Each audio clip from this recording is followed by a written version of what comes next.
business, and I've got one too. You can't mind your business. What's the matter with you? Welcome to another episode of the Brand Shorthand Podcast.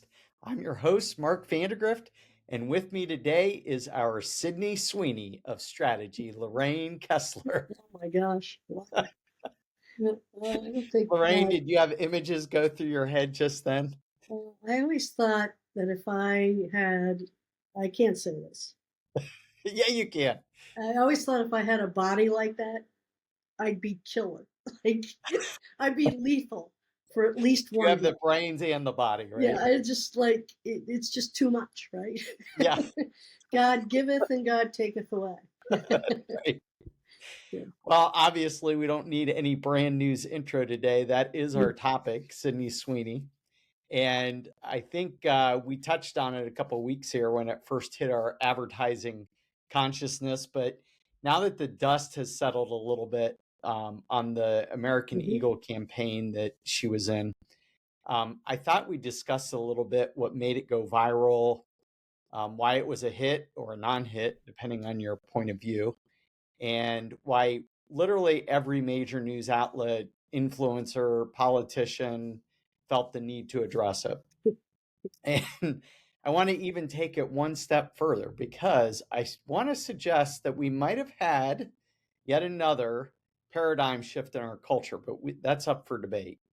Are you ready to give me your thoughts on all of this? Sure. Yeah. Okay.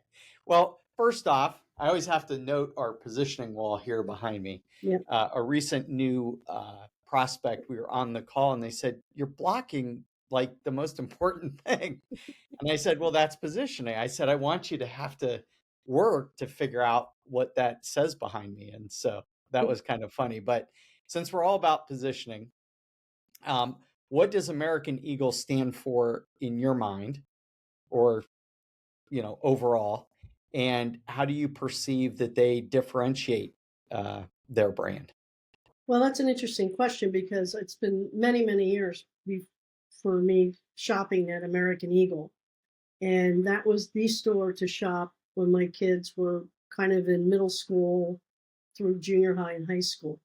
Kind of in high school, it wasn't the coolest place to go. Then it went to Abercrombie, right? Yep. So my perception, which you're not a customer, right? Are you today? Okay. No, my daughters both are. Okay. Well, my My perception. daughter worked there actually. Okay. Well, then she might have a better bead, but and again, positioning is not what the marketer says has happened. It's what is in the mind of the prospect. And as a former customer, and I'd be interested to see what some of our viewers think. To me, they represent kind of Americana, comfortable, casual clothing for kind of that middle school, high school student. They weren't overly sexy. They weren't luxury.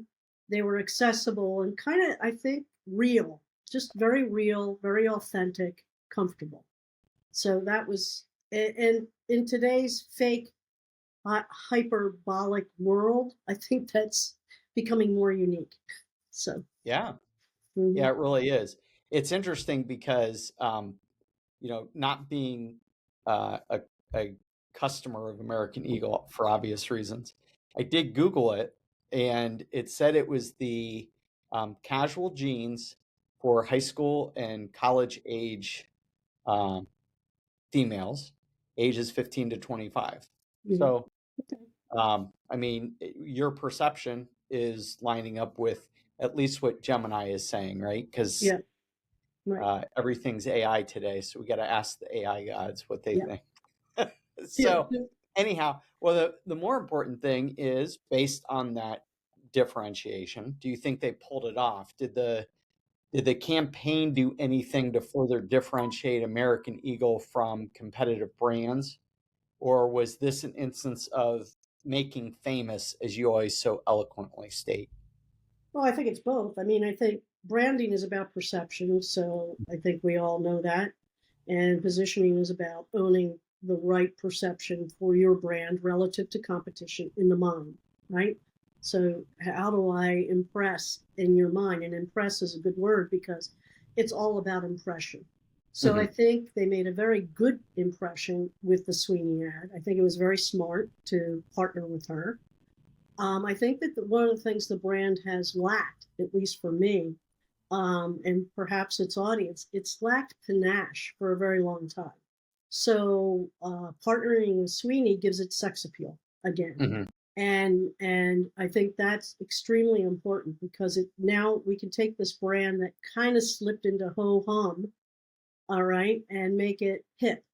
It's almost like saying the song from Back to the Future, "It's hip to be square." Um, and Sweeney is anything but square, but it's a good adaptation of the brand, moving it forward for a new generation. So um, I think it was a good move. Well, speak to that creative dramatization. Mhm.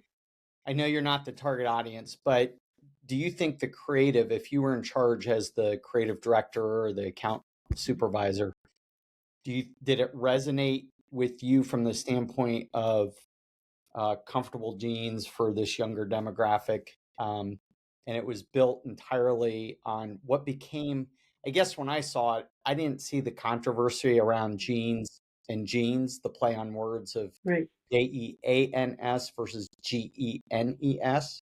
And that's just I don't know, I'm a little naive in the world, as you know. Well, you don't But see negative space either, Mark. yeah, I don't see negative space. Right. So maybe that was me. Yeah, I didn't jump into the politics of it. right. And maybe that's because I'm like tired of seeing political ads. But um, do you think that if you had seen that in the draft form, you were the account supervisor, would you have said, yeah, let's run with it? It's doing what we want it to do to effectively communicate the position. I would have no problem with it. And even if I suspected, which I didn't, that there's going to be this huge controversy with genes, as in your genetic genes versus genes that you put on, I would have actually said go with it because the last thing you want to be is boring in your advertising. Hmm. So if that's going to create some sort of interest, how long is that going to last? How damaging is it going to be? I think the joke is on the people who made a big deal out of that. Personally, I mean, it's just like, oh my gosh, um, it's just crazy. I remember once being in a Bible study with a bunch of pastors, and the female pastors made a big deal out of the fact that Jesus asked in this one translation for the female colt, and they made that a huge like put down of females. And I couldn't figure that out because what if they said, "Send me the white colt," Right. right? It's white. I mean, that's a description. Yeah. And people in those days knew the difference between female and male animals. So a little different husbandry. So my point is, I think it's in what's in your mind that sometimes becomes controversial versus Hmm. what was intended. So I think it was a great joke. I love a pun. It was a play on word. It was a punchline that got my attention. And what did it deliver? It delivered, I think, what American Eagle wanted, that we're cool again. So it's a pretty substantial win for the brand. Um, and like you, I don't put everything I see or hear in the culture war or political war. Now Hmm. that said, I really don't think it helped that Trump and Vance commented on it. Like I just wish they would shut up, right? Um, Yeah. they didn't need, that wasn't needed. That only put it back into kind of an area that it didn't need to be. That's for me. Yeah, well, it's funny because I think what the people that railed against it did was fan the flames of its exposure. Mhm. Like I wouldn't have sought it out to even look at it. Right. I don't even know if I saw it pre controversy. I Yeah. think I ended up looking it up and watching it more times than I would have Right. just to go, I'm not getting what the controversy is. Again, Yeah. I'm somewhat naive in those areas, but um, to me it was like you said, a good pun. We Yeah. were talking before we went on air about a I think an ad you saw during the OSU Texas game, Right, right. the ring The one ring, I for thought that was, Aura. yeah, yeah. The ring company Aura, Yeah, Oura, which I've never heard of before. Maybe Lindsay has and some of our other viewers. Um, but after showing people doing various things like playing the piano and dancing and playing chess and playing basketball, they would close in and they would show, and you almost didn't pick it up, but a ring on someone's finger. And then the ad payoff was just brilliant. If life is what you're after, give us the finger. And it was like, oh my gosh, what could be, this yeah, finger right here. yeah. Or sometimes they had it, I think, on other fingers, but I love it because it was such a play, it was such a pun. It certainly got your attention. And even as you were involved, we talked about the importance of having someone discover something along the Yeah. way. And you really don't discover they're talking about the rings on people's fingers when they're doing all these things. It's almost like it was a pharmaceutical ad, right? Yeah. Because it's like people doing things they enjoy of all different ages, not all young, some old. And then I just loved it. If life is what you're after, give us the finger is genius, in my opinion. Yeah, and it's funny because you always go, that pun is so obvious. Why didn't anybody ever think of that before? Yeah, And the jeans thing, that it played off so well. yeah, So, sometimes those come across as a little bit, BS kind of oriented. yeah. But in the research that Lindsay did for this particular episode, she ran across a comment that said that this passed Gen Z's BS rating. And the Okay. reason cited was that Sweeney had commented on and engaged with the brand well before this campaign ever launched. Do you think that's instructional to brands who want to use a celebrity endorsement, or today what they call influencer?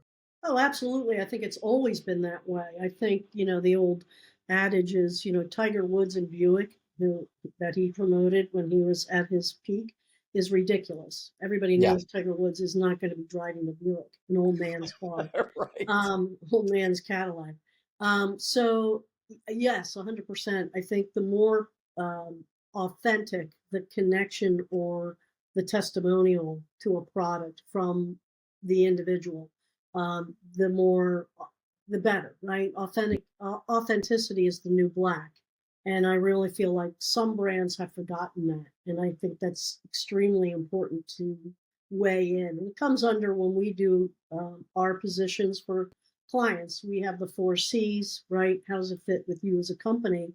And that would be number one. How does this person, this spokesperson, fit with us as a company in terms of what we're selling, what we use, their use of it, their relationship, our values? I think that's an extremely important question to ask when you're reaching out to kind of glam on to some sort of celebrity. Did it pass your BS rating? Yeah, I mean, I don't really know who she is that much. I mean, I had to kind of do a little more. I've seen her in things, and I didn't realize how important she is to Gen Zs. But that's the target. It's not me.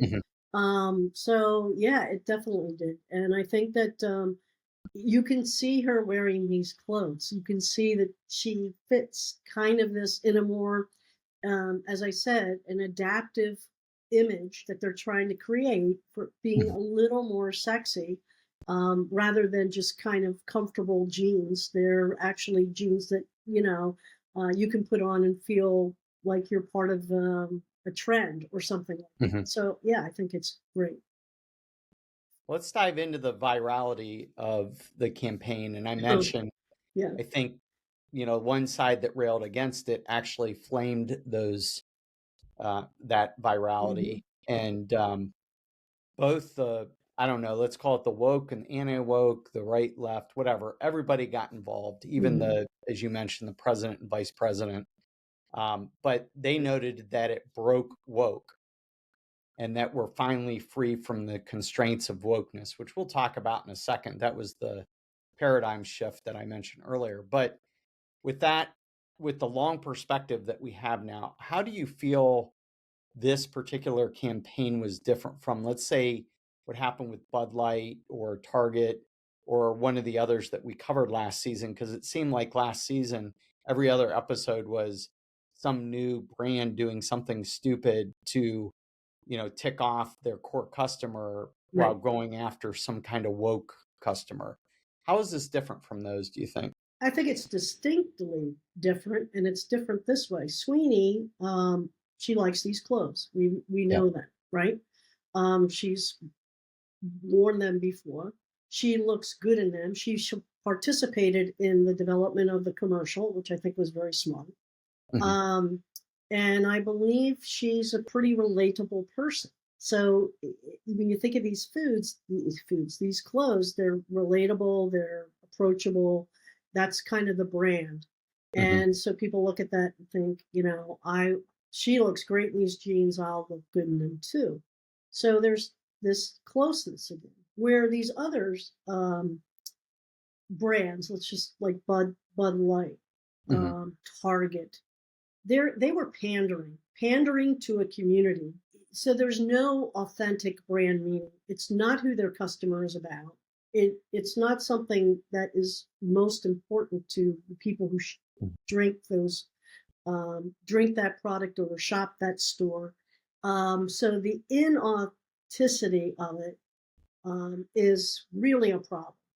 And also in at the same time, it is an insult to the audience. It insults their customer. Mhm. It doesn't woo their customer, seduce their customer, intrigue their customer in a positive way. It actually insults them unnecessarily.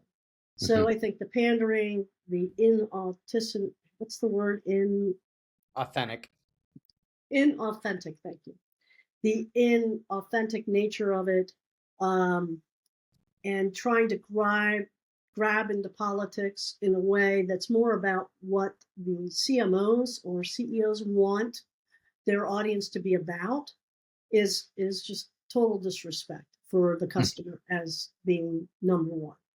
And I don't think that in any way, shape, or form um, American Eagle stepped into that at all. So the hyperbolic about this, eugenics and all that is just over the top. Hmm. Well, looking at it from a paradigm shift, and as we commented, the president, vice president said they broke woke. I think maybe what happened, we're back to maybe a more reasoned culture. Who knows? Maybe the fact that there was this outcry shows we're still not reasoned. But the pendulum never swings back all the way. It's not like you have that perfect pendulum. It Right, usually goes back like this. I forget the analogy, but a rubber band never returns to its original form. right. And I think in this case, we probably swung back a little bit, probably not all the way. Do you think this marks a cultural shift, or is this just another hot topic and not really anything significant culturally? Well, I don't think woke is dead. I think it's like The Walking Dead from the TV show. I think it's on a zombie life, and I think we're Yeah. going to see more of it. I'm not sure this ad, in terms of its exposure, is big enough to break the back of woke forever. Hmm. I think we're going to see still wokeism in certain ads. And for some brands, they've always been woke before the word existed, like Tom and Jerry's, right? Yeah. And if you don't like Tom and Jerry's politics, it's been part of their marketing and their culture from the get go, then don't buy that ice cream. There are plenty other great ice creams. So I would say, swear yourself off of it. But Yeah, I and you're do talking think, Ben and Jerry's, not Tom and oh, Jerry. Tom and Jerry's. Going back to the cartoon Tom and Jerry. Oh my God, it's been a long weekend. Sorry, folks. That's funny. You got to keep that in because Yeah, it's good that's to be. right. It's good to. That was my pun. No, Yeah. no. But Ben and Jerry's, yes. So I don't think it's dead. I think we're going to see it resurrected and coming out again. And I think what may happen is all of the shock and all of the conversation on it may die down. So if there is a planned effect of PR and on this topic is controversial, which can put a spotlight on a brand, and maybe they want that kind of spotlight. I think that's going to diminish. What's your guesstimate, Lorraine, on the long-term effect of this campaign since it supposedly captured a new generation, the Gen Zs? Do you think they can assume mission accomplished? Well, you can't in one ad, right? And Right. you can't be episodic. Branding is a long game. It takes time and money. I think what they should do is capitalize on it and pour it on, as Jack Trout says. It's now Yeah. time to pour it on. How else can we use Miss Sweeney? How else can we nurture this idea that it's hip to be square? I mean, that's kind of where I feel like this brand is. Like, with all the sensation around clothing and how some of these Hollywood types dress, it's just kind of cool to be laid back, to be casual, to be comfortable, and to be a real person in the real world and feel good about that. So I would just pour it on, and I think that they have every reason to do that and not you know walk away. The worst thing you can do is think one ad is going to create the perception long lasting in the mind that you want to accomplish. Yeah, I think we talked about that several episodes ago that it seems like looking back at the Super Bowl ads this year, how many ads have you seen that have continued where you see the same ones? I know Bud Light is continuing the one with, I think it's one of the Kelsey brothers and maybe Post Malone or something. I've seen Mhm. that same one over and over again, but I haven't seen any one celebrity ad that has continued in different ads. Right. One that I don't think was a Super Bowl ad, but they're doing a good job is Jennifer Aniston with the Skinny popcorn. pop. Yeah, Skinny Skinny pop. Pop. Hmm. And I think I've seen at least two Yeah. that they've done. That wasn't Super Bowl, but at least they're continuing using her. And I would say they should do the same thing here with Sydney Sweeney so that we don't just have that one ad, but hey, she's sticking to it. Sales Right. are up. So why wouldn't you take that money that you've, increased and keep going with it? Because certainly whatever they paid her was worth it. Yeah. And I think there was some huge bump in their stock, and I'm less impressed by that than by the same store sales that you reported on, because at the end of the day, it has to do with sales. Right. If advertising doesn't affect the top line growth of a company by bringing in new customers and store sales, then we could talk all day long about what we think is a great ad or a bad ad. To me, it's a failure. Yeah. So the whole purpose of advertising is to produce sales, new customers for those who are marketing. And I think so. This is a winner, and just, success breeds success. So follow it. Yeah. Good. Well, I like celebrating good advertising. I think they did a good job, regardless of what side of the political aisle you might be on. And let's close out this episode. I want to thank Lorraine for joining us today, as usual, and for our listeners joining the Brand Shorthand podcast. If you haven't liked, subscribed, shared, told your best friend, subscribed, please do. And until next time, have an amazing day. Ain't nobody's business but my own. You say you are